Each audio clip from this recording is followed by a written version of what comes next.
अरब में 7 साल, भाग संख्या 11, परिच्छेद पहला, खंड 10वां। मक्का में और सारे अरब में कहीं कहीं भारतीय मुसलमानों ने वहीं अपना विवाह करके अपने आप को वहीं बसा दिया है, परंतु यह भारतीय भाई अरबों से अप्रसन्न है और उनकी बुराइयां किया करते हैं। वे जब अरबों से किसी बात पर झगड़ पड़ते हैं तो प्रायः कहते हैं कि तुमसे तो हिंदू अच्छे हैं।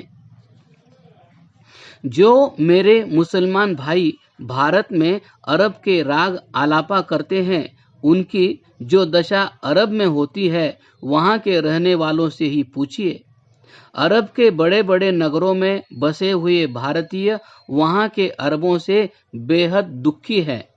बात यह है कि सांप न खाया जा सकता है, न उगला, न रह सकते हैं, न छोड़ सकते हैं। ये अरब में जाते हैं और बस जाते हैं, परंतु बाद में ज्ञात होता है कि न अरब हमारा, न तुर्की हमारा, न ईरान हमारा, न अफगानिस्तान हमारा।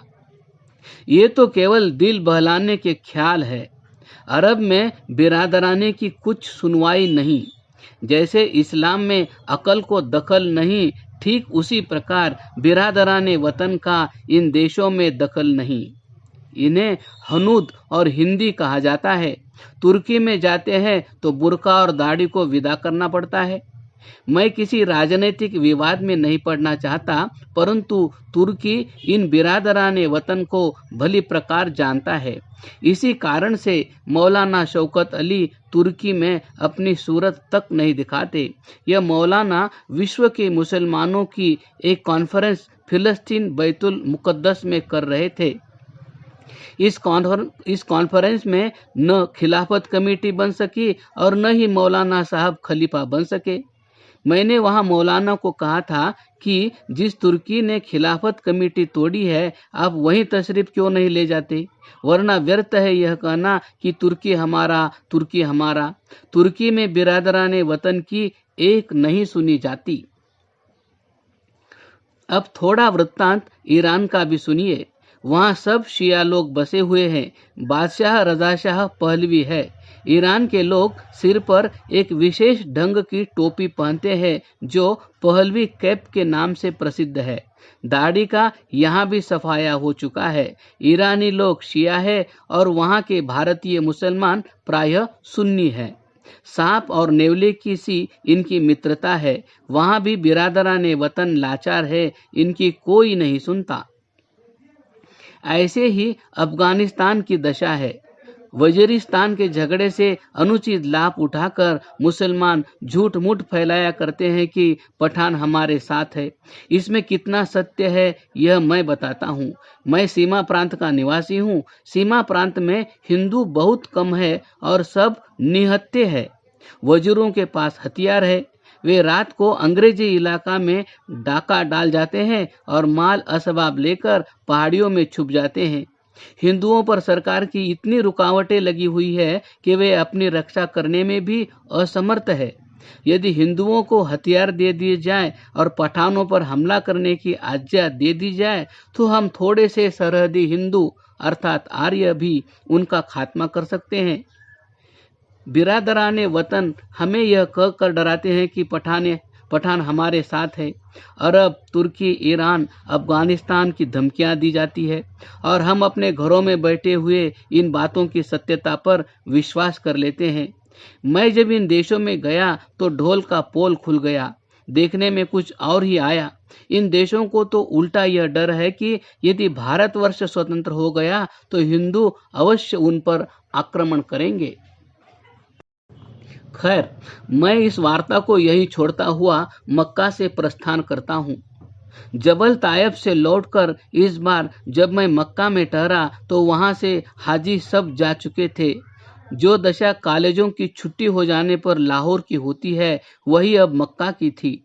जब हाजी लोग मक्का में थे तो हज समाप्त होते ही सबसे पहले जहाज से भारतवर्ष लौटने के लिए एक दूसरे से विवाद कर रहे थे।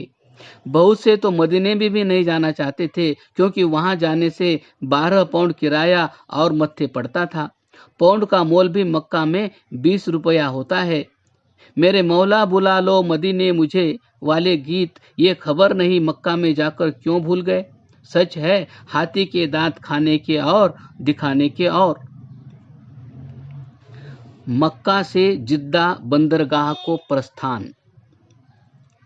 मैं मक्का से चलकर जिद्दा पहुंच गया और यहाँ 1 सप्ताह तक ठहरा। जिद्दा एक बड़ी बंदरगाह है। मक्का को जाने वाले हाजी जहाज से यहीं पर उतरते हैं। यह नगर लाल समुद्र के किनारे बसा हुआ है। मक्का और मदीना के निकट यही बंदरगाह है, इसलिए वहां बिकने वाला सब सामान यहीं उतरता है। यहाँ अंग्रेजी कौंसल, ईरानी कौंसल और मिस्र के कौंसल के अतिरिक्त और देशों के कौंसल भी रहते हैं, जो कि उन देशों की ओर से प्रतिनिधि का कार्य करते हैं। यहाँ सऊदी सरकार की ओर से एक अस्पताल है। कई सराफे की दुकानें हैं, जिनके पास जाकर हाजी लोग अपने देशों के सिक्कों के परिवर्तन में सुल्तान इब्न सऊद का सिक्का खरीदते हैं। 2-3 स्कूल है जहां अरबी और अंग्रेजी सिखाई जाती है। एक जियारतगाह अर्थात तीर्थ भी है, जहां की हव्वा यानी आदम की स्त्री की कब्र है। यह कब्र बहुत लंबी है, परंतु जलालतल मलिक ने इसे साफ करा दिया है, क्योंकि हाजी लोग वहां जाकर इस कब्र से मुरादें मांगते थे। अब वहां एक सिपाही खड़ा रहता है, जो यात्रियों को दूर ही से रोक लेता है और दूर ही से फातिया अर्थात दुआ पढ़ने को कहता है। यहाँ पर मैंने देखा कि भारतवर्ष से आए हुए कुछ दरवेश, जो संख्या में लगभग 500 होंगे, सड़कों पर पड़े हुए थे। उनमें से बहुत से बीमार थे। उन्हें मांगने पर पानी भी न मिलता था, क्योंकि यहाँ पानी का मोल 2 पैसे का गिलास है। इन गरीबों के पास भारतवर्ष पहुंचने का भाड़ा कहाँ, इसलिए जहाज में बैठ नहीं सकते थे। यद्यपि जिद्दा में अंग्रेजी कौंसल है, परंतु वह भी इन पीड़ितों की कुछ सहायता न कर सकता था। इन लोगों को कोई आशा थी तो उस जहाज की, जो कि हज के 4 मास पश्चात बंबई के मुसलमानों की ओर से जिद्दा में आता है और मुफ्त सबको भारतवर्ष पहुंचा देता है। अफगानिस्तान और बुखारा के निर्धन स्त्री पुरुष और दरवेश भी सड़कों पर पड़े हुए थे। इनमें से कई बहुत बीमार थे। इनकी कठिनाई सबसे अधिक थी। भाड़ा और पासपोर्ट न होने से जहाज पर सवार न हो सकते थे। बेचारे सोच रहे थे कि किस प्रकार अपने देशों को लौटें। मैंने उनको यहाँ से कराची तक का थलमार्ग समझा दिया। लगभग 300 बुखारी और अफगानी स्त्री पुरुषों का एक काफिला उसी दिन चल पड़ा और 10-11 मास तक पैदल चलने के पश्चात कराची पहुंचा। वहां से इन लोगों ने मुझे पत्र लिखा था। मदीना को प्रस्थान। जिद्दा में कुछ दिन प्रचार करने के उपरांत मैंने मदीने की ओर चल दिया। मार्ग में दहबान, तोल, राबिरा, मसाजिद, बीर दरवेश, बीर अली स्थान आए। इन सब स्थानों में रोटी, चाय और ठहरने की दुकानें मिलती है। अरब में, जैसे मैं कह आया हूँ, पानी का मोल देना पड़ता है। यहाँ पर 2-2 पैसे में एक गिलास मिल रहा था। किसी यात्री अथवा दरवेश को, चाहे वह कितना ही प्यासा क्यों न हो, बिना टका खर्चे एक घूंट जल नहीं नसीब हो सकता। वीर अली से मदीना दिखाई देने लगता है। जिद्दा से मदीना पहुंचने तक मुझे 12 दिन लगे। मदीना के चारों ओर एक बहुत बड़ी फसील अर्थात दीवार है और नगर के 4-5 बड़े फाटक है। इस पैदल यात्रा के बाद जब मैं नगर के समीप गया तो यह देखकर अचंभित हुआ कि एक रेलवे स्टेशन भी है और अभी तक उसमें एक रेलगाड़ी और इंजन विद्यमान है, परंतु यहाँ रेल नहीं चलती थी। 1915 ईस्वी तक, जबकि अरब में तुर्की का शासन था, दमश्क, शाम, अमान, मान, शर्की अल अर्दन से होती हुई रेल मदीना तक जाती थी, परंतु तुर्की के शासन के साथ ही उसका भी अंत हो गया, परंतु रेल की सड़क अब तक भी है। मआन से अमान, दमश्क और शाम तक गाड़ी भी चलती है, परंतु मआन से मदीना तक रेल का सिलसिला नहीं है। मदीना एक बड़ा नगर है और इसमें बहुत चौड़े चौड़े बाजार हैं। मक्का से अधिक ठंडक है। हजरत मोहम्मद का मजार अर्थात कब्र यहाँ पर है। यह एक बड़ी मस्जिद में है जिसको हरम शरीफ कहते हैं। मक्का के हरम शरीफ से मदीने का हरम शरीफ कुछ छोटा है। इसके 4-5 बड़े बड़े किवाड़ है और भीतर एक खुला हुआ मैदान है। अंदर चारों ओर बरामदे बने हुए हैं। जहाँ मोहम्मद साहब का मजार बना है उसके पास ही 6 मजार और भी है। कुल मिलाकर 7 कब्रें हैं जिनमें से एक खाली है। कुरान शरीफ में लिखा है कि हजरत ईसा मरे नहीं थे, बल्कि उनको ईश्वर ने जीवित ही पृथ्वी पर से उठा लिया था और वह फिर पृथ्वी को लौटेंगे। यह खाली खबर उनके लिए है।